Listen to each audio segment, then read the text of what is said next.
Welcome to Nasdaq Trade Talk. I'm Jill Malandrino, Global Markets Reporter at Nasdaq.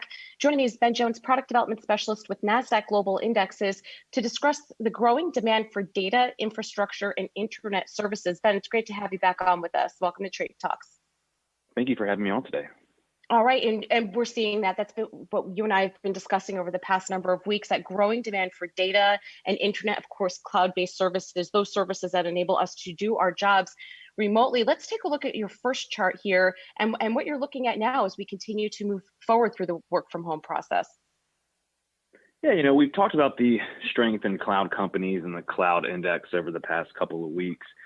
But when you use those services, right, cloud services, whether it's, like a webinar on Zoom or a cell phone chat with a distant relative, you really don't think about kind of what makes those services and companies, even possible, right? So who provides the infrastructure, i.e. the data centers, the towers for, this call to even happen, right? And so when you think about it from a markets and investment perspective, the question becomes, how do we track and access this space? Because it's becoming so important and engraved in basically the future of work and the future of the economy. So this leads to the data and infrastructure real estate sector, because this is kind of the behind the scenes of, the data and technology and cloud-based services, right? Because in order for, a cloud company to run, for that business to work, you need to have data centers, right? You need to have fiber optics to allow kind of, fast, transmission of data even possible. And it's playing a vital role in the economy, right? I mean, there's a really interesting piece that Willis Towers Watson put out last year. It's called The Digital Revolution, Expanding Infrastructure Investment Universe. And it's an interesting piece because there's just a lot of, cool data that's out there, some infographics that they put in front, and you can see it right there on the screen. And they have a really important quote. Digital infrastructure is increasingly being seen as a necessity. Its importance now ranking close to water and electricity. Data is the key driver of today's digital world due to the astounding scale that the digital content creation has reached over the last few years, right? And so you think about the internet, right? What happens every minute? Last year in a minute, there were about 188 million emails sent, 4.5 million videos watched on YouTube. And this doesn't even include kind of what's happened during the COVID-19 pandemic when everyone is on the internet. So the point is, Jill, data is growing. It's becoming more important.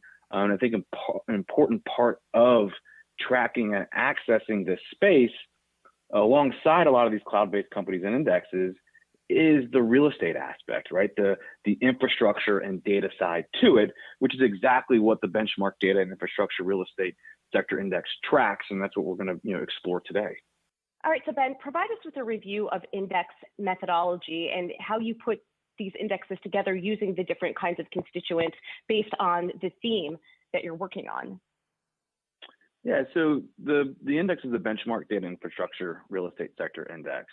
And again, we know that there's a reason why this exists, because there's a huge opportunity here, right? When we just think about the future and the way that, data is growing, becoming more pervasive, and more companies are relying on, data and infrastructure services, right? And so, this index is basically comprised of U.S. listed publicly traded companies that are leaders in the 5G and cloud mission critical infrastructure, right?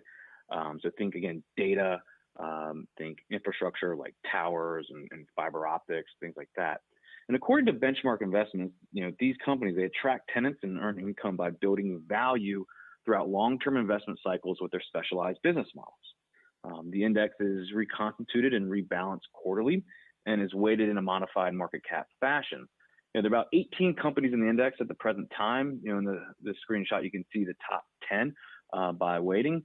I think 3 points to consider too is when you think about what makes this index unique. And this was taken from the benchmarks white paper from September 2019, Data and Technology Infrastructure. That's the server index powering 5G, the cloud, by Kevin Kelly of Benchmark Investments. And I think the first point that they made is that you get differential exposure with this index versus other growth indexes, other technology indexes and other thematic indexes, because there's not a lot of overlap, right? There's different exposure. You're not going to see software and semiconductor companies that might be in cloud-based indexes. Number two is that it participates in new emerging technologies by providing the infrastructure for them to operate and grow and thrive, right? And so the idea is that, you know, we talk about disruption all the time and innovation. You know, the premise behind this index is that a lot of these companies, you know, aren't going to be disrupted, right? Because they're providing the services that allow the disruptors to disrupt, so to speak. And also, it's just not one singular theme, but rather, according to Benchmark, is mission critical for all technology and all themes. The idea is that these companies that provide data and provide infrastructure are critical for, you know, all these different services that we use on a daily basis, you know, from a technological perspective. So in essence, the index is not focused on one theme, such as 5G. It basically allows you to participate in all new themes and new trends. All right, Ben, and let's wrap up here with our last chart and taking a look at the performance of the index. Yeah, so in evaluating any kind of index, it's important to kind of have an understanding of performance and, you know, what is the general track record, right? We've talked a lot of buzzwords, unique ideas and concepts here, but, you know, have these companies perform well, right? And is there an opportunity there? And when you look at the data, there is. So this basically compares the benchmark data and infrastructure real estate sector index versus the Nasdaq US benchmark index, which is like a broad market index, as well as the Nasdaq US benchmark real estate index. And what you can see is that this index has outperformed over the past year, right? 1 year return, this the benchmark data and infrastructure real estate index is up 23.4%, 0.4%. You know, that's outperforming the Nasdaq US benchmark and the real estate benchmark, which were you know, only up, let's say, about, you know, 10% or even in you know, on the negative side this year. If you look at volatility, you know, over the past year as well, the benchmark data and infrastructure real estate index has, you know, experienced kind of lower standard deviation, i.e. lower volatility and choppiness. And what you see is that data looking about a 12-month standard deviation is around 14% for this index. The Nasdaq US benchmark is around, you know, 23.95%, and the so that just shows you kind of the difference, right? Even though it is real estate, even though it isn't, you know, technology, data, and infrastructure, it has a different performance and risk profile than some of the other market benchmarks out there. And I think it's a crucial element. And so it's designed to, you know, complement some other, you know, indexes and themes that are out there.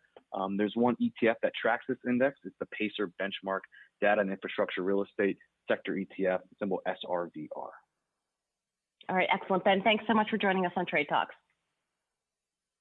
Thank you.